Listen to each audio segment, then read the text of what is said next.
Bonjour à tous, soyez les bienvenus dans cette nouvelle pause garage. Aujourd'hui, nous sommes ici à l'église en province du Luxembourg pour découvrir un véhicule exceptionnel. Et cela est rendu possible grâce à Pascal Zeven. Pascal Zeven, souvenez-vous, c'est celui qui nous avait prêté il y a quelques mois déjà une Mini Clubman en version John Cooper Works de 306 chevaux qui avait particulièrement séduit Fabien. Pascal, il faut savoir, c'est un véritable amoureux des belles automobiles, dont la passion est devenue le métier. Ainsi, je vous invite à aller consulter son site internet ainsi que sa page Facebook pour découvrir les véhicules neufs et d'occasion qu'il sélectionne avec le plus grand soin et qu'il prépare avec énormément de minutie. Bon, allons voir un peu ce véhicule exceptionnel à présent. Non, ce n'est pas cette BMW 320d X-Drive neuve. Non, elle est là l'autre voiture. La voiture, elle est juste là. Moi, d'où je suis, je la vois. Elle est fabuleuse, elle est magnifique. C'est pour moi certainement une des plus belles voitures qui ait jamais existé. Et vous entendez peut-être par le micro le son du moteur. Il est exceptionnel. C'est des moteurs qu'on n'en fait plus. Allez, je ne vous fais pas languir plus longtemps. Venez avec moi.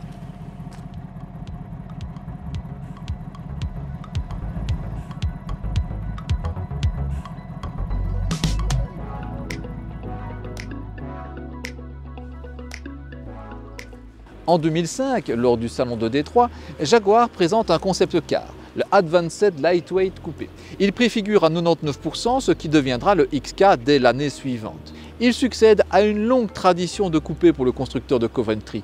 On peut citer le premier coupé, le S1600 de 1935, mais également le XK de 1948, le Type E de 1961, le XJS de 1975 et enfin le XK8 de 1996. Et ce coupé a été remplacé en 2013 par le F-Type. Je vous ai dit qu'il s'agissait d'une longue tradition. Mais revenons à notre voiture du jour. La carrosserie est l'œuvre de Yann Callum, directeur du style Jaguar depuis 1999, mais également auteur des magnifiques Aston Martin DB7 et DB9.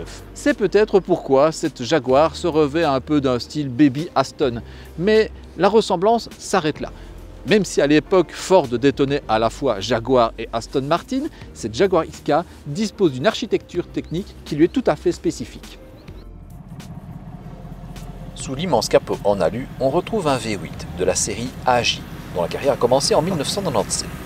Ce V8 tout alu a très fortement évolué au fil du temps, tant pour à la fois améliorer son rendement que son impact environnemental. Il cube ici à 4196 cm3 et il est muni du calage variable à l'admission. Il développe 298 chevaux et 411 Nm. Il est d'office accouplé à une boîte de vitesse automatique à convertisseur de couple et 6 rapports, tout droit venu de chez ZF.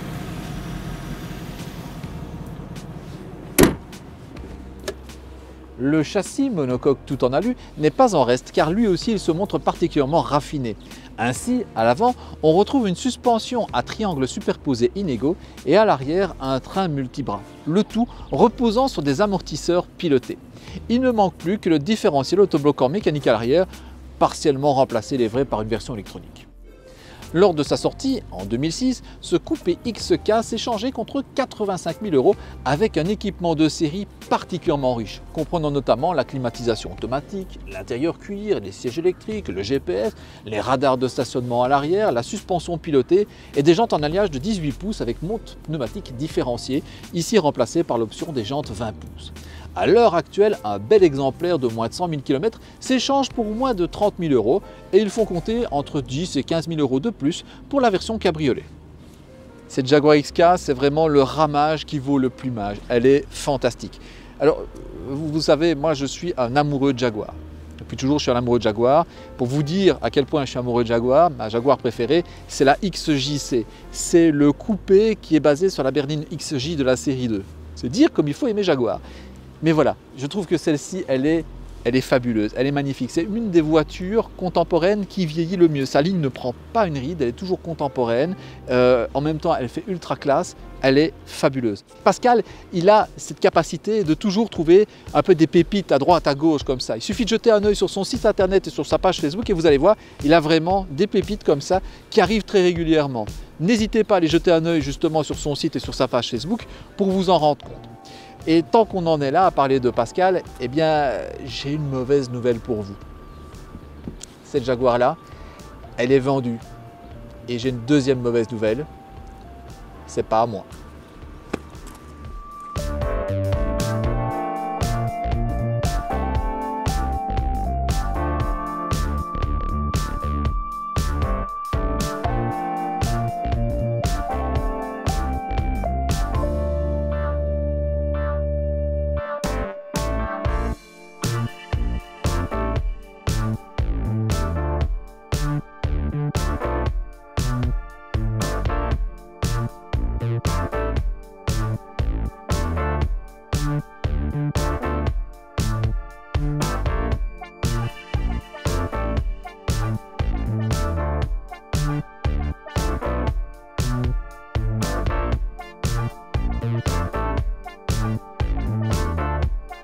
Aussi longue mais beaucoup plus étroite que sa devancière, la Jaguar XK de 2006 affiche des dimensions généreuses avec 4,79 m de long pour 1,89 m de large et 1,32 m de haut.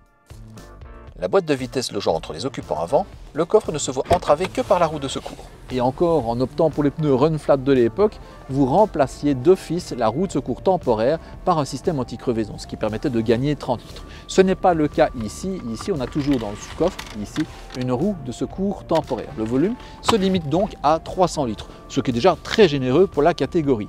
L'accès, vous voyez, il est super simple avec ce très grand haillon et ce seuil de chargement particulièrement bas. Par contre, vous ne pourrez pas transporter d'objets encombrants parce que la banquette arrière reste désespérément fixe. Mais transformer un coupé Jaguar en déménageuse, c'est shocking, shocking.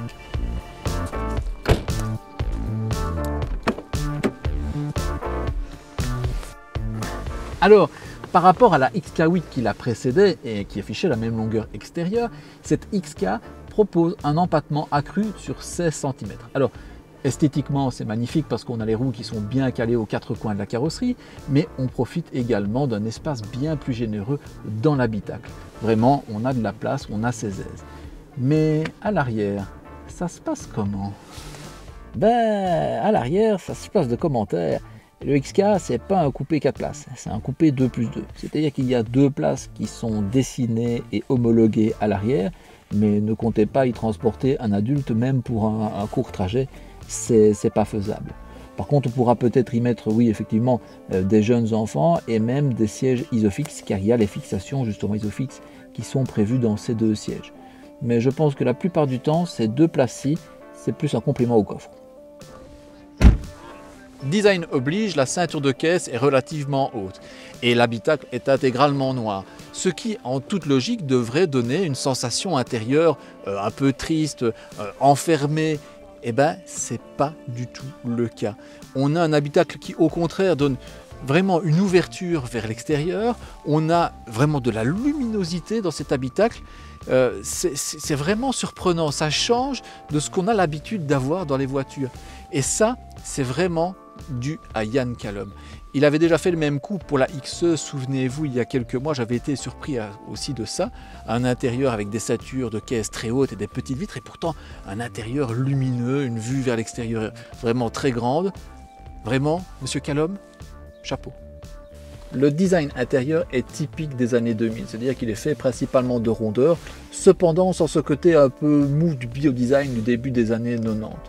La finition, elle est superbe, et vraiment, elle est magnifique. C'est le meilleur des deux mondes. C'est les Jaguars d'antan pour ces matériaux nobles qui sont encore très sophistiqués, mais également ces Jaguars modernes avec cette qualité insufflée par Ford où on a des matériaux qui sont de très grande qualité et une énorme rigueur dans l'assemblage.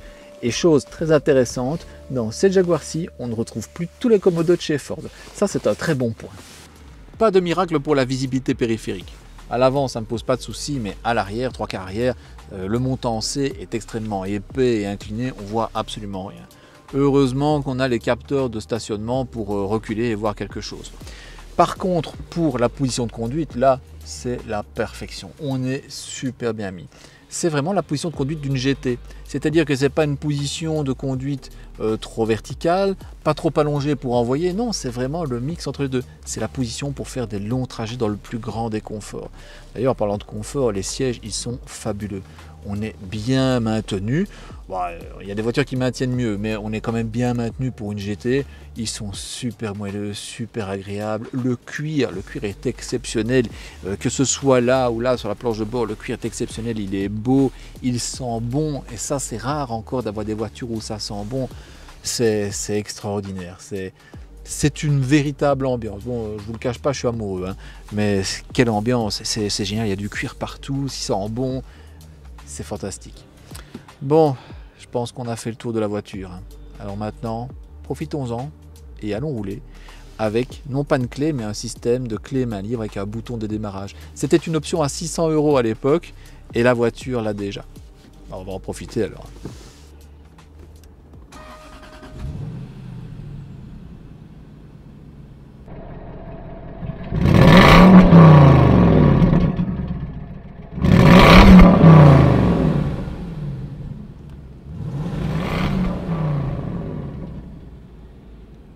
Allez, on y va.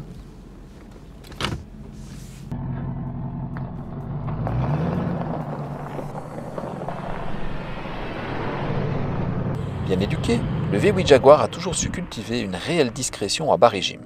Mais cela cache un tempérament de feu. Dès les 2000 tours, ce ne sont pas moins de 350 des 411 Nm qui sont disponibles, permettant ainsi au coupé britannique d'évoluer de manière véloce. Le chronomètre confirme cette impression, avec seulement 6,6 secondes pour atteindre les 100 km/h et 26,7 secondes pour réaliser le kilomètre départ arrêté.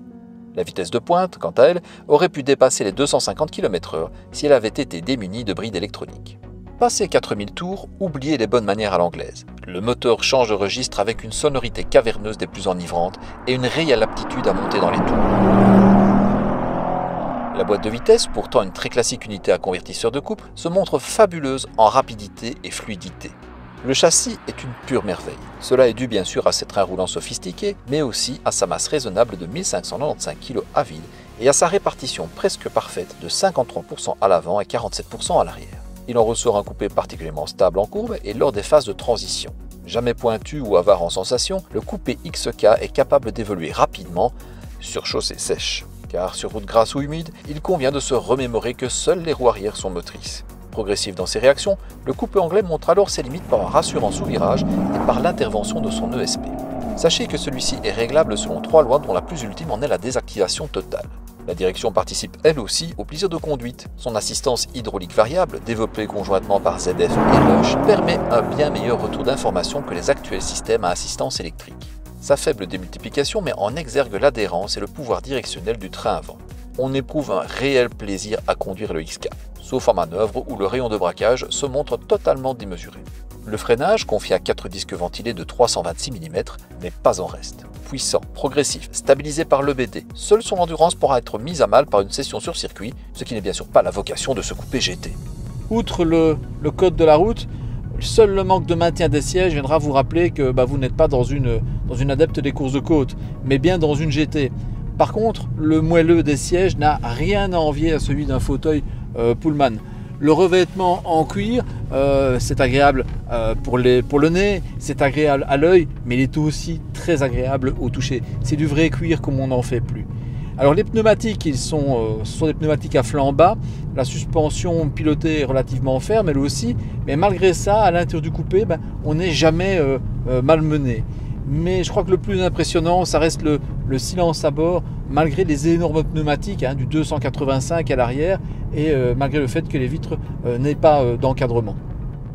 Homologué Euro 4, le Jaguar XK V8 est donné pour 11,3 litres de moyenne et 269 grammes de CO2 au kilomètre selon les protocoles en vigueur en 2006. Preuve d'une conception cohérente, la consommation réelle s'approche de ces normes avec une moyenne de 12,1 litres au cours de cet essai.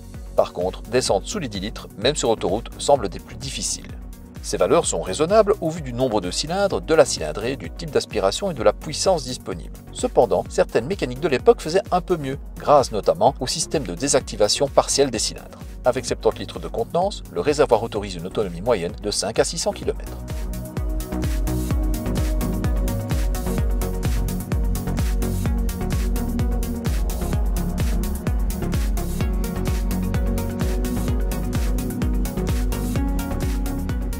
Alors, que dire de ce coupé? Tout simplement qu'il s'agit de la première véritable Jaguar moderne. Moderne par son esthétique refusant de vivre dans la gloire d'un passé révolu, et Jaguar par ses qualités de confort, de sécurité, de conduite, de finition d'équipement, mais aussi d'élégance et de charme que ce XK dégage aussi bien à l'arrêt qu'en roulant. Et voilà, c'est la fin de cet essai. Je vous avoue qu'il y a de l'émotion à conduire des voitures comme ça.